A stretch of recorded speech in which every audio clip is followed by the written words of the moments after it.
We even are already beginning to see rises, measurable and important rises in sea level, simply because warm water takes up more space than cold water does. All of you who are students of basic science know that that thermal expansion is enough to raise sea levels considerably. We're talking, a foot or two in the course of this century, which is quite a bit. Those are the kind of predictions for the future that are beyond any doubt at this point. Things for which science has reached a powerful and strong consensus. And they're scary enough. They're powerful changes that we see already underway. But unless we get matters under control very quickly, which means unless we stop burning coal and gas and oil very, very quickly, those are merely the curtain raisers, the beginnings of what we can expect. IPCC predicts now that we'll see an increase in temperature in the course of this century of a further 5 degrees Fahrenheit, taking the temperature to warmer than it's been not in human history, not in human prehistory, but warmer than it's been since long before the beginning of primate evolution. The whole of the planet we can only begin to imagine. And what we're now understanding in the last 18 months is that this change is happening even more quickly than we had feared.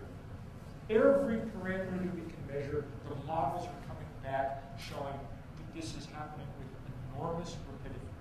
The most powerful illustration of that in last fall, you probably saw some of those pictures of what was going on in the Arctic as sea ice began to melt. Sea ice has been melting steadily for the last 30 years. Its extent at its minimum each late September has been smaller than the year before.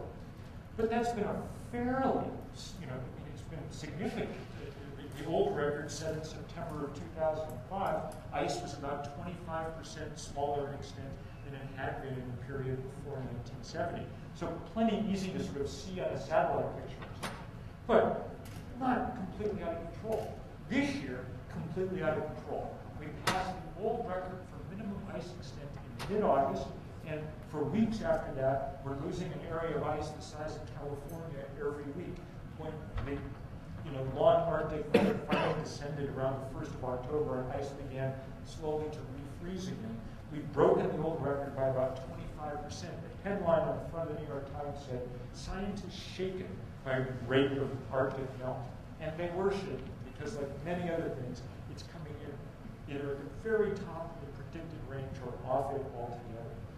And that Arctic sea ice, when it melts, has actually quite a few effects on things. But one of them is not to raise the sea level of the planet, because that ice is already over water. It's like melting the ice in your drink. It doesn't send it over the rim. But that's cold comfort, as it were, because we know that as that melt begins in the Arctic, there's all kinds of ice above rock in places like Greenland that will raise the level of the ocean, and it is beginning to melt with enormous, dangerous rapidity.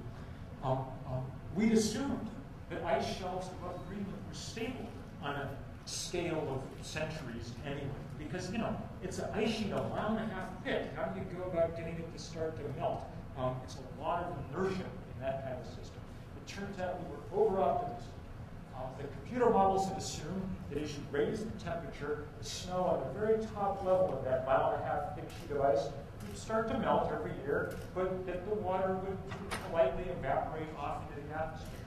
That's not what's happening.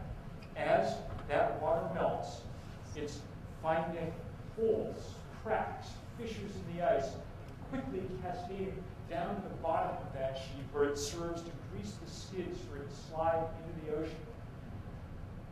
Some of these, the technical name for these holes and fissures is moulins. I've talked to some of the scientists who are on the most recent overflights of Greenland to take a look at these things. There are now 1,000 of them, and some of them are carrying water at a volume equivalent to Niagara Falls. Okay? There's water pouring down at the bottom of those systems. Only by being in these places can you actually get a sense of the unbelievable momentum that's beginning to be unleashed. This time last year, I was in the Antarctic, on the Antarctic stand there, and the Antarctic Peninsula is warming faster than any place on the planet, probably, and to watch these giant tablets of ice, one after another, come crashing off the face of the glacier into the ocean, is to give you some sense of how things can begin to unravel. What I'm trying to say is, here I'll sort of stop talking about the science. Am I doing something wrong? Okay. I thought I was talking through this, so I wandered around. Well, where are you? But I'll try to stay focused on this. I'll stay still.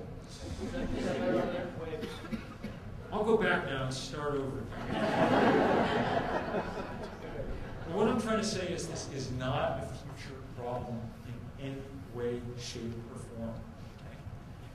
It's not a future problem. It's not something that's going to happen. It's something that we better pray isn't already so far out of control that we can't somehow rein it back in. When 20 years ago we talked about what we would need to do to stop to slow down climate change, the number that we sort of arbitrarily picked for a sort of target was trying to contain atmospheric composition of carbon dioxide at about 550 parts per million, 550 ppm CO2. That's because the pre-industrial revolution concentration of CO2 was about 275 parts per million, okay, before we began burning coal, gas, and oil. And so it was the easiest way to sort of model it on these big supercomputers was to see what would happen if we doubled that concentration. It was at best a guess as to where the danger level might be. Okay? 2 or 3 years ago, as it became clear that things were melting more quickly and that this stuff was accelerating, environmentalists and some government leaders in Europe began talking about 450 parts per million as the new safe level and the thing we should be aiming for and putting our policy towards. This year, after that incredible melt of Arctic ice, our leading climatologist, James Hansen, the NASA scientist and one of the great scientific heroes of our time, James Hansen said in a series of speeches at the American Geophysical Union in December that in fact the correct number was probably about 350 parts per million as the upper end of where we could have any hope of being sort of in a safe place. That's bad news because the concentration in the atmosphere today as we talk is about 384 parts per million. We've already gone past any kind of safe place. And now we have to scramble very hard to get back. Now, it's not impossible. The natural systems work to cleanse CO2 out of the atmosphere. If we stopped burning coal and gas and oil tomorrow, over a period of time, the Earth would indeed reduce our CO2 levels back to something approaching safe. It's the same way as if you go to the doctor and the doctor says your cholesterol is too high. It doesn't mean that you're already dead. It means that you have to stop eating cheese, you know? And then it will begin to drop. Your body will cleanse some of it and it will begin to drop. That's what we've got to do. But in this case, the sort of stopping eating cheese is we have to change pretty much everything that goes on the surface of this planet. And we have to do it with enormous rapidity. It's not clear that it's going to be possible. If you were betting, you'd say it was unlikely, or at least incredibly difficult.